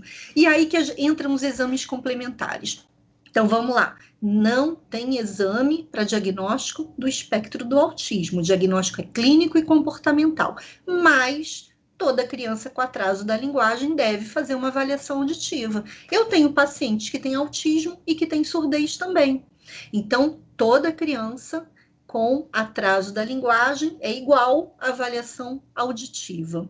Essas avaliações de linguagem, avaliação neuropsicológica, elas são avaliações complementares para ajudar a indicar melhor possibilidade de abordagem. Então, em geral, o fono, o psicólogo que está acompanhando, solicita, né, para avaliar as características em detalhes daquela criança e poder fazer o planejamento terapêutico. Eletroencefalograma faz? Não. A não ser que exista convulsão, que a criança tenha dado um ataque epilético, a presença de uma crise epilética, de uma convulsão, ou quando ela tem regressão da linguagem. Por quê? Existe uma síndrome epilética chamada síndrome de Landau-Kleffner, em que cursa com regressão da linguagem e características que são muito parecidas com características autistas, dificuldades sociais, e tem tratamento. É uma síndrome epilética e tem tratamento medicamentoso. Então, no caso de regressão da linguagem, deve ser feito eletroencefalograma. O estudo cromossômico, quando, claro, for uma criança com uma face sindrômica e tudo mais, inclusive casos em que tenham na mesma família vários irmãos, 3 irmãos com autismo, eu sempre encaminho para o geneticista. E os exames neuroradiológicos, quando a gente encontrar alguma alteração no exame físico, né? Aí pode ser necessário fazer. Eu já tive pacientes com autismo que tinham alteração estrutural no cérebro. Então, quando você tem alguma alteração no exame físico, é importante, crianças com sofrimento fetal, que cursam com crises epiléticas, a gente precisa fazer exames neuroradiológicos. E já finalizando, o que a gente vai fazer? O objetivo da abordagem é desenvolver recursos para lidar com as dificuldades. Mas, gente, não vou olhar só para as dificuldades, eu também vou olhar para as habilidades, para os talentos e também vou desenvolvê-los. Então, a gente precisa trabalhar o que não está bom e trabalhar o que também está bom demais, né? Desenvolver esses talentos. E trabalhar, principalmente, o desenvolvimento de autonomia. E para isso aqui, eu sempre falo com as famílias, vem cá, o terapeuta explicou para você quais são as metas? Daqui quanto tempo essa criança vai ser reavaliada para ver se cumpriu as metas? E muitas famílias nunca nem ouviram falar disso, nem sabem o que está sendo feito. Então, a gente precisa ter um planejamento terapêutico, isso é feito pelos terapeutas. E eu só quero complementar aqui o Matheus e a Amanda, que hoje também a gente encaminha muito paciente para musicoterapia, principalmente aqueles que gostam de música, então é um caminho muito interessante, e para a psicomotricidade, quando tem problemas de coordenação motora. Gente, só um adendo aqui. No autismo existe, sim, atraso ou regressão pessoal social e no campo da linguagem, mas não existe atraso motor. Existem dificuldades motoras que estão relacionadas à coordenação motora. Se tem atraso motor, tem que investigar alguma outra causa associada. Medicamentos, como vocês falaram, são usados para comorbidade, mas não existe até hoje nenhum medicamento para melhorar a socialização, a comunicação social e o repertório de interesses. O trabalho disso é feito por terapias. E não podemos esquecer da família. A família, gente, muitas vezes esses pais precisam ser encaminhados para terapia, eles precisam receber orientações de como lidar com aquela criança. Então, a gente tem que olhar muito bem essas famílias aí e ampará-los, tá? E para finalizar, então, o ideal: diagnóstico precoce, reabilitação precoce. Esse é o mundo ideal, que é o mundo que a gente deve perseguir. E, para fechar, quero apresentar para vocês 2 livros da nossa série Pediatria Soperge, que tem, dentro desses 2 livros, tem capítulos sobre o transtorno do espectro autista, dentro do livro de neurologia e do livro de saúde mental, e convidar vocês para o lançamento do nosso livro de saúde mental da Sociedade Brasileira de Pediatria, que vai ocorrer durante o Congresso Brasileiro de Pediatria, em Florianópolis, e vai ocorrer também na Livraria Travessa, no dia 8 de novembro, às 19 horas. Lá, Livraria Estaremos Travessa. lá. Se Deus quiser. Sim, com certeza.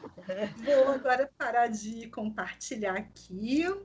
Deixa Muito eu ver. obrigada, Adriana, E muito obrigada pela oportunidade. Parou de compartilhar. Nós é que agradecemos aí o teu conhecimento, essa troca maravilhosa. E eu estou aqui cheia de dúvida, mas eu vou primeiro falar o que tem aqui no chat, tá? Que eu vou saber responder, Beth? Olha, eu conto com a ajuda da Amanda e do Matheus, hein? Nossa, Então, Adriana, foi muito bom, eu adorei, assim, acho que acrescentou né? muitos detalhes que, assim, Mas, quem tá gente, no dia a dia tem, e assim, foi bem legal. Ouvir as famílias, brincar com a criança. Gente, a gente tem que brincar. A gente tem que conhecer. Brincar é a principal atividade da criança. Principal, né? Atividade da vida da criança. Não pode ficar só na informação, né? A gente tem que olhar. Exato. A Eliana pergunta aqui: queria saber a importância do andar na ponta dos pés. Que interessante, que interessante. Eu passei por isso bem rapidamente ali, né? Então, a gente não sabe muito bem, mas parece que é uma questão sensorial, né? O que tem sido dito que é uma questão sensorial, né? Do toque, a forma de tocar ali no chão. Então, a criança que anda na ponta dos pés, ela pode fazer um encurtamento de tendão. Isso é uma característica muito comum que a gente vê dentro do espectro. É mais uma pecinha do quebra-cabeça para ajudar no raciocínio. Isso tem que ser trabalhado, né? Os terapeutas, eles trabalham para a criança botar o pezinho na posição, passar a andar corretamente. Tem que avaliar o calçado, tem crianças que não aceitam determinados tipos de calçado, então isso tudo tem que ser avaliado com cuidado. Mas é uma característica muito comum, muito frequente. Vários elogios aqui à apresentação, tanto dos alunos quanto da Adriana. E Paula levantou a mão. Paula e Amanda. Paula, por favor. Eu queria falar sobre essa questão de andar na ponta dos pés, né? Porque é claro que isso é uma criança que anda a maior parte do tempo na ponta dos pés, né? Porque, inclusive, a minha filha, quando fez natação, ela devia ter uns 2 anos e pouco. Eu não sei porque, às vezes, ela andava na ponta dos pés, mas era uma coisa de uma vez ou outra. Às vezes tinha dia que não. E aí, uma vez ela estava chegando na natação, e aí ela foi andar assim para a piscina, andou na ponta dos pés. Aí a professora da natação, nossa, você tem que ver isso. Ela não sabia que eu era pediatra, né? Ela, nossa, você tem que ver isso, por favor. Nossa, isso pode ser muito problema. Ela vai ficar com problema nos pés, na perna. Eu falei, não, mas foi só agora, fica tranquilo. Então, né, a gente tem que estar atenta para isso, né? Claro que é uma criança que anda na maior parte do tempo, né? Na ponta dos pés. Não é de vez em quando a criança fez isso, né? E o que eu achei também interessante, Adriana, você falou sobre o déficit intelectual, né? Porque a gente tem muito aquela coisa romantizada, às vezes de filme, de série, que a criança com TEA ou o adulto, né? É aquele superdotado, é aquele que só é meio esquisito, meio engraçado, né? Então, assim, é pelo fato de ser diferente, mas não é bem assim, né? Então, a gente tem crianças realmente, né, com sofrimentos, né, muito maiores, e a questão do déficit intelectual também, que pode acontecer junto, né? Não faz parte mas muitos, como você falou, né, só 10% tem essas questões mais de habilidades especiais, né? E às vezes a gente fica com a coisa romantizada de que a maioria das pessoas com TEA, das crianças, é assim, mas não é, né? A maioria do que era classificado no DSM-4 como autista clássico, a maioria tem deficiência intelectual associada. Então, isso foi importantíssimo você falar, porque assim, quando a mãe chega, ela quer ouvir síndrome de Asperger, ela quer ouvir isso. Então, assim, a gente conhecer essa expectativa, conhecer essa demanda, na síndrome de Asperger, como era classificado, e hoje, na verdade, a comunidade Asperger é muito bem estabelecida no mundo, e eles não gostam muito dessa reunião, né, de botar todo mundo ali na mesma nomenclatura, na mesma denominação. Mas na síndrome de Asperger, a gente não pode ter atraso significativo no desenvolvimento da linguagem. Isso é critério diagnóstico. A gente tem um atraso que é extremamente leve, no máximo 1 ano, assim, meses a 1 ano, e tem que ter inteligência dentro da normalidade. Isso é critério. Então, quando a gente usava o DSM-4, tem esses critérios. Aí, quando você vê a criança que atrasou com 5 anos não fala nada, não é síndrome de Asperger. Não tem como ser. Inclusive, nessa síndrome, é extremamente comum a criança saber muito sobre um determinado tema, só fala sobre aquele tema, né? Então, não tem essas estereotipias de se chacoalhar. O repertório restrito e repetitivo é em volta de um tema, aí sabe tudo profundamente em torno de um tema. É impressionante. Sim, perfeito. Amanda, quer perguntar? Adriana, eu queria te perguntar, porque eu já ouvi algumas vezes assim, as pessoas falando de poda neuronal, e eu nunca entendi muito bem, não sei se tipo, realmente acontece, se existe, aí queria te perguntar mesmo, porque realmente fico em dúvida. Parece que são as crianças que têm essa perda de habilidades, enfim, mas eu nunca consegui achar um lugar que realmente eu conseguisse estudar sobre isso. Tem alguns artigos, não são tantos assim, que falam, né, de problemas na poda. A poda, ela existe, ela é importante, ela existe logo na criança pequenininha, depois na adolescência também, tem uma poda muito, muito importante, justamente para você eliminar as conexões que não estão mais fazendo sentido, né, e você ter um reforço daquelas que são importantes aí na sua vida, no seu dia a dia, na sua vida prática. Então, tem sim alguns artigos, inclusive porque tem estudos que falam que algumas crianças têm macrocrania. Então, aí surgiram estudos sobre poda. Será que tem algum problema nessa poda que não são eliminadas e elas ficam ali, de alguma maneira, atrapalhando? Né? Então, sim, tem alguns artigos, mas não tem nada muito bem estabelecido. O autismo é um campo que ainda está em estudo, né? A gente sabe muito pouco. A verdade é que a gente sabe muito pouco. Ainda é um grande desafio, né? É um super desafio. E eu queria também falar outra coisa, em relação à questão jurídica, né? Teve um evento que eu e o Matheus a gente participou na Unirio, e foi uma advogada falar sobre os direitos das pessoas que estão dentro do espectro, né? E a quantidade de coisas que tem e que as famílias muitas vezes não sabem, e o quanto isso é ótimo, né? Mas também o quanto isso é problemático, porque tem várias síndromes vários transtornos do neurodesenvolvimento e as famílias querem que essas crianças entrem dentro do espectro para ter direito às questões jurídicas e benefícios que o paciente com TEA tem. Eu acho que isso é legal de falar, porque assim, eu não tinha noção de quantos benefícios eles tinham e que bom que tem, né? Mas o quanto Inclusão isso pode social, ser né? exato, com certeza. Mas assim, quanto isso pode ser um problema pro especialista de ter uma pressão da família, né, para ter esse diagnóstico, de dar uma forçada É ali, quero importante. que seja TEA, né? É que nem essa, quero que seja Asperger. Não, não é assim, Não né? é bem assim, né? Nossa, Amanda, ótima sua colocação. A gente está vivendo isso atualmente, né? Muitas famílias querem o diagnóstico por causa dos benefícios, né? Então a gente tem que ter muita tranquilidade, clareza, explicar, fazer o que eu digo que a gente faz de mais. Hoje de manhã eu estava falando com os alunos que a gente tem de mais importante na medicina, se chama relação médico-paciente. Construir uma boa relação médico-paciente, uma relação de confiança, de acolhimento, de um bom entendimento, estar disponível para você entender, né, que a subjetividade de cada um está aberto para essas questões de cada um, de cada mãe, de cada pai, os seus medos, as suas expectativas, as suas fantasias. A gente está muito aberto para eles, né? Então, isso tem acontecido demais, essa tentativa aí muitos, inclusive, a gente tem passado uma situação aqui na UF, toda terça-feira acontece isso. Chega uma mãe e pergunta assim, meu filho tem autismo? Tem outro diagnóstico no prontuário. Tem autismo? Mas por que você está falando isso? O que você percebe? Ah, não, porque não brinca direito com outras. A mãe já vai contando uma coisa que a gente não vê na criança. Aí a gente senta, brinca com a criança.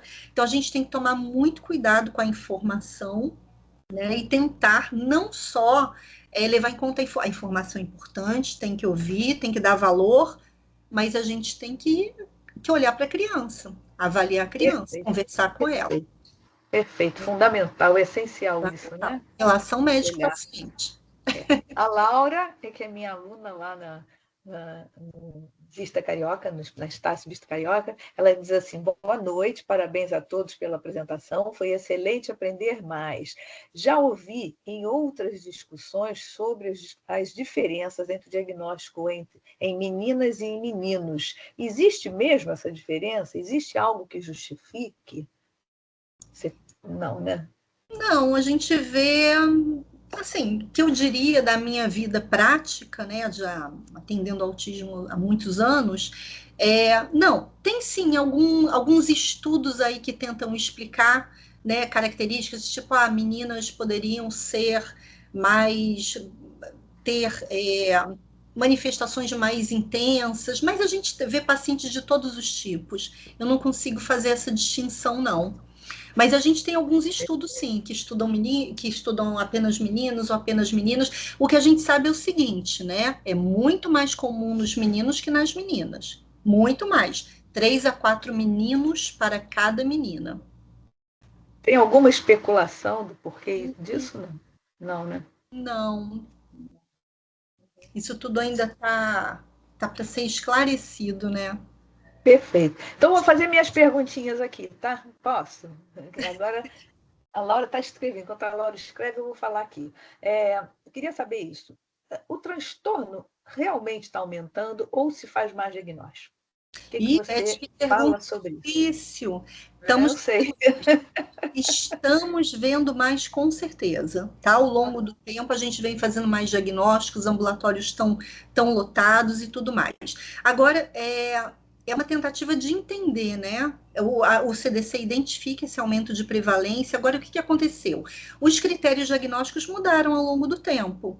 Olha só, em 1994, que foi incluído pela primeira vez o termo qualitativo, para a gente tentar descrever. Antes era assim, não olhava nos olhos, é autismo. Olha nos olhos, não é. Aí foi... Então, né?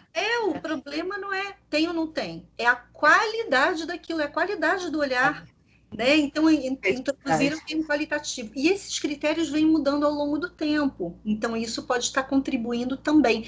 Tanto é que tem tantas pessoas adultas, né, agora recebendo diagnóstico, a gente tem escutado falar sobre isso. Sim, exatamente. Passaram por pessoas estranhas e aí, de repente, recebem um diagnóstico aí na vida adulta. Certo. Então, o MChat é uma importante ferramenta, né, para o diagnóstico. Mas que outras competências, já falou um pouco disso, mas eu quero reforçar, porque assim, nós estamos na era da inteligência artificial. Eu quero saber que outras competências o pediatra ou o médico de família, porque eu acho que isso é uma questão que também a gente precisa colocar, né? Porque assim, cada vez mais ou cada vez menos o pediatra está inserido na atenção básica, né? E isso me deixa preocupada, porque essa formação, ela que seja do generalista, perfeito, mas essas coisas que vocês colocaram aí, da importância dessa avaliação do neurodesenvolvimento, não é uma coisa que é feita de rotina, e isso é uma questão que me preocupa.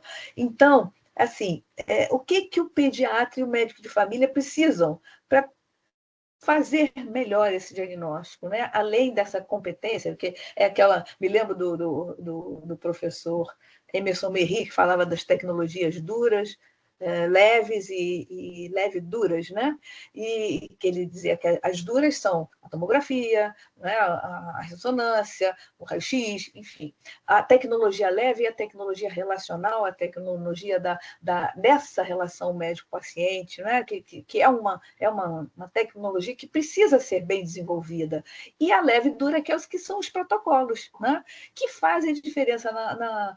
Na última live nossa, nós falamos sobre o protocolo Spike, que a gente estava falando sobre cuidados paliativos, o protocolo paciente, o quanto isso nos ajuda, né, a conduzir bem esse manejo clínico, né? Mas não é só isso, né? Então, fala um pouco disso aí para nós, por favor. Eu acho assim que foi o que vocês já falaram. O pediatra tem que fazer o papel dele bem feito. E a vigilância do desenvolvimento faz parte, né? Então, eu acho que se o pediatra acompanhar bem o desenvolvimento e tomar a conduta correta diante de um atraso, já ajuda imensamente. Agora, sim, é capacitação, né? A gente tem que estudar, a gente tem que se atualizar, a gente tem que ir em congresso. Inclusive, está no Código de Ética Médica, né? Essa obrigação da gente não parar no tempo, da gente estar dando a melhor possibilidade dentro daquilo que a gente escolheu. Então, a gente precisa estudar. Agora, Beth, em relação enfim, a esses instrumentos diagnósticos, a gente utiliza muito para nos ajudar o DSM-5-TR. Tá? Para a gente assim, é uma bíblia. A bíblia. Mas não é isso que vai te fazer o diagnóstico, né? Vai te ajudar. Não é isso que vai. Nós recentemente tivemos eu assisti uma live sobre. Desculpa interromper. Uma live do professor Tchau, lá da USP, falando sobre inteligência artificial e humanização, né? Então, que ele deixa claro, né, que a própria inteligência artificial, ela diz, ela não é para fazer diagnóstico, ela é para te ajudar nesse processo do diagnóstico, né? Então, essa coisa e esse entendimento disso, eu reforço sempre isso, porque eu acho que o aluno tem que ter isso claro, né? Nós, numa era de novidades, né? Novidades, inteligência artificial bacana, muito importante, essencial, mas a gente precisa saber utilizar corretamente, né? Nessa linha aí que eu queria Não, mas é isso, os começar. critérios estão escritos lá. Agora, a questão é entender o contexto que as manifestações se apresentam. Então, não é só enfileirar carrinho, mas Hã? vocês viram, né, o exemplo do meu É, paciente. o seu paciente. Os E carrinhos a que Paula está também vendo. trouxe Então, é isso, é entender os contextos, entender a dinâmica familiar, entender o estímulo que é dado para aquela criança, as oportunidades, é poder entender tudo isso, né? E sim, é uma pecinha do quebra-cabeça. Esses instrumentos nos ajudam muito. Certo. Só para encerrar assim, minha última questão. Ser pai e mãe de um paciente com TEA não é fácil, é um desafio enorme, né? A gente sabe que é, e a gente não vê muito assim, esse interesse em voltar o olhar para essas pessoas, né? Que vocês trouxeram aí, Amanda e Matheus trouxeram o desespero dos pais, como é importante a gente dar essa atenção, né? E assim, quão importante é esse suporte psicoterápico para esse paciente, para esse. A família é paciente também, né? Não deixa de ser, né?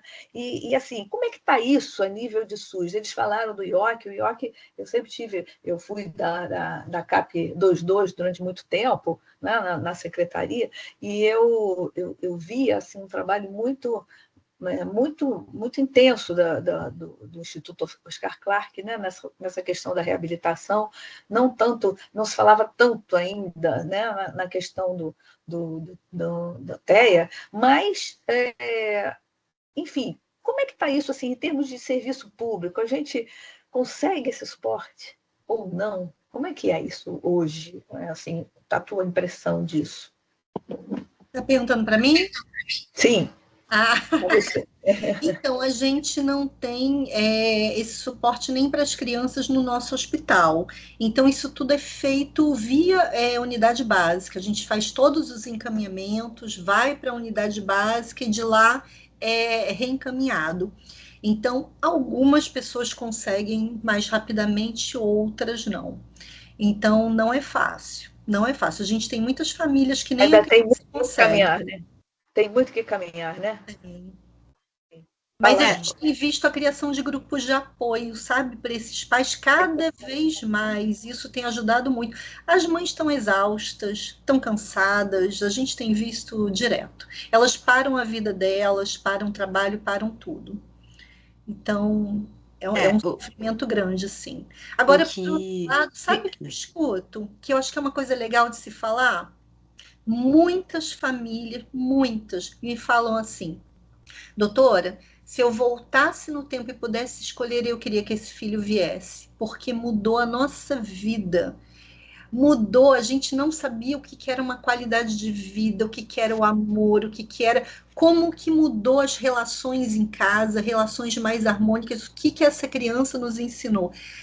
Eu escuto isso demais, mas demais. Mas a gente vê famílias exaustas, com pais indo embora, com a mãe sobrecarregada, e elas precisam desse olhar cuidadoso. perfeito, Amanda, para a gente encerrar.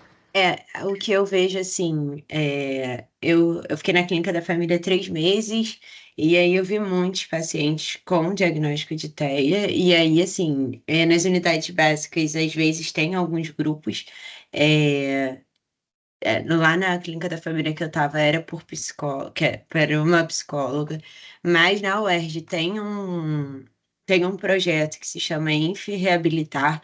Ele é feito por uma enfermeira e por dois enfermeiros, sendo que um deles é do espectro, ele tem TEA, fez 15 faculdades, Isso. é, Inclusive internacional. sim. E aí eles têm esse apoio à criança, mas também à família. Então, eles têm um grupo de apoio, e é isso, né? O Bom que a saber gente disso. percebe que, assim, você encaminhar para uma psicoterapia via CISREG, a pessoa nunca vai ter terapia. A real é essa. Hoje em dia, a realidade é que a maioria das pessoas precisam, mas não tem. E aí a gente geralmente encaminha para esses projetos que estão cada vez mais presentes e que acolhem essa família, São porque as parcerias, né? Que são isso, essenciais para a gente é, chegar, né? Perfeito. Bom, então, gente, está uma delícia, né? Só que já são 8h49, a gente vai ter que encerrar, né? Vamos fazer mais, vamos discutir mais com a Adriana sobre isso, né? Vamos programar. Então, eu queria passar a palavra final para os meninos, para o Matheus, para a Amanda, depois para a Paula, depois para a Adriana, para a gente encerrar nossa live. Fala, Amanda, fala aí, você já está... Queria agradecer pela oportunidade, acho que a gente aprendeu muito, assim, conversar com um especialista é realmente muito diferente da vivência que a gente tem, né? A gente fica mais na pediatria geral, a gente está formando ainda, mas foi muito bom, obrigada pela oportunidade, conhecer pessoas de outras faculdades, né? Eu acho que isso é muito bom para a gente. Também queria Obrigada, agradecer Amanda. porque realmente é uma oportunidade muito incrível a gente estar conversando isso, e assim, com maior leveza, assim, sem nenhuma pressão. Então, assim, é uma conversa muito boa sobre um assunto muito importante que a gente precisa realmente estudar mais, se qualificar cada vez mais para a gente poder conseguir lá futuramente poder ajudar tanto as crianças quanto famílias, quanto a esse diagnóstico mesmo que a gente sempre quer exaltar, que deve ser feito precocemente. Por isso que a gente queria falar tanto sobre esse assunto. Perfeito, foi ótimo. Obrigada, Matheus. Paula? Também quero agradecer, é sempre ótimo participar, né? As apresentações de vocês sempre muito boas, Matheus e Amanda. Eu elogiando meu próprio. Isso, mas assim, acho ótimo, né? Poder conversar com, né, a Adriana, especialista, sempre assim, a gente expandindo, né, o nosso conhecimento. E assim, nesse formato também que a gente tem a apresentação, mas também tem a conversa, que eu acho que rende muito mais, né, do que só uma apresentação. Bom, né? Então, isso eu acho ótimo, assim, né? A gente Estica um pouquinho mais, mas é muito Não, rico, mas né? aí senão a gente fica aqui até quando, né? Não dá. É. Mas foi ótimo. Obrigada pelo Obrigada, convite. Paula, pela tua presença. Adriana. Gente, só tenho a agradecer. E, Paula, você tem mais que elogiar mesmo, que eles são uma graça. Amanda e Matheus, nossa, apresentaram super bem. Eles são super ativos no GT de Ligas, viu? Gente, mas ali os grupos todos de liga estão... Nossa, fazendo bonito, né? É um apresentações. orgulho, a gente fica que É um fica. orgulho. É bem legal a gente ver o aluno mais participativo, de uma forma mais ativa, né? E não só ouvindo, né, a falação toda, mas falando também. Quero dizer que foi um prazer conhecer vocês, passar essa noite aqui com vocês, foi muito bom, tá? Obrigada, foi ótimo. E, Beth, sem palavras para você. Você Eu é que maravilhosa. Muito obrigada. Ainda vou atrás de você muito. Gente, olha, Márcia quer comentar? Márcia Fernanda? Está por aqui ainda? Sim, estou sim. Não, é só parabenizar todos, foi maravilhoso, muito bom. A Adriana, como sempre, né, brilhou, é um tema que ela gosta bastante, né, trabalha com isso, então foi muito, muito bom. Parabéns, Beth, por nos dar essa oportunidade. Eu é que agradeço. Gente, muito bom, muito obrigada. Dá vontade da gente ficar aqui até tarde, né? Conversando, mas chega uma hora que está todo mundo cansado, não dá mais, né? E, assim, só agradeço a todos vocês pela participação. Esse projeto é um projeto que me deixa... Eu inventei essa história e é um projeto que me deixa muito feliz, porque eu gosto de ver o aluno proativo, né? Mostrando seu protagonismo. Então, isso é assim o que a gente leva de melhor dessa história, né? E agradecer o que está sempre aqui dando esse suporte para a gente. Sem ele as coisas não aconteceriam, né? Ele está lá, ó, com a filhinha dele no colo, ajudando a gente aqui. Obrigada, Diego, como sempre, pela tua atuação. E até breve, até a próxima será, eu acho que com a Unigran Rio, não sei. Vamos ver aí, vamos discutir qual será o nosso próximo tema. Tá bom, gente? Boa noite, muito obrigada. Boa noite, gente. Tchau, tchau. Obrigado.